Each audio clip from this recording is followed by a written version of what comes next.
Welcome to the Learning Pines YouTube. We hope this video helps. In this video, I will explain how to adjust Mitsubishi Lancer headlights. First, understand that proper headlight aim is crucial for safety, ensuring you see clearly without blinding oncoming drivers. You'll need a Phillips head screwdriver and a tape measure. Begin by parking your Lancer on a level surface, about 25 feet from a flat wall or garage door. Make sure your fuel tank is about half full and tire pressures are correct for an accurate reading. Before you start, ensure your Lancer is on a perfectly level surface. This prevents skewed readings and ensures your adjustments are precise. Check your tire pressure to make sure it matches the manufacturer's recommendations, as incorrect pressure can affect vehicle stance. Next, open your hood and locate the headlight adjustment screws, typically found on the back of the headlight assembly.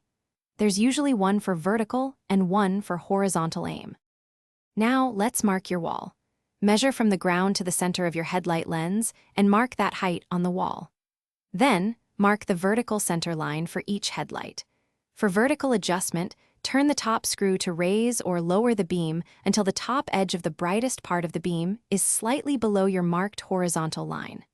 For horizontal adjustment, use the side screw to center the beam pattern. After adjusting both headlights, step back and observe the beam pattern on the wall. Ensure both lights are symmetrical and properly aligned. Take your Lancer for a test drive on a dark, quiet road to confirm the adjustments provide optimal visibility without dazzling oncoming traffic. Fine-tune if necessary. Remember to check the description below for a link to the Echo Dot smart speaker and other great deals. Proper headlight aim significantly enhances your night, driving safety and comfort. Thanks for watching. Consider subscribing if we helped you.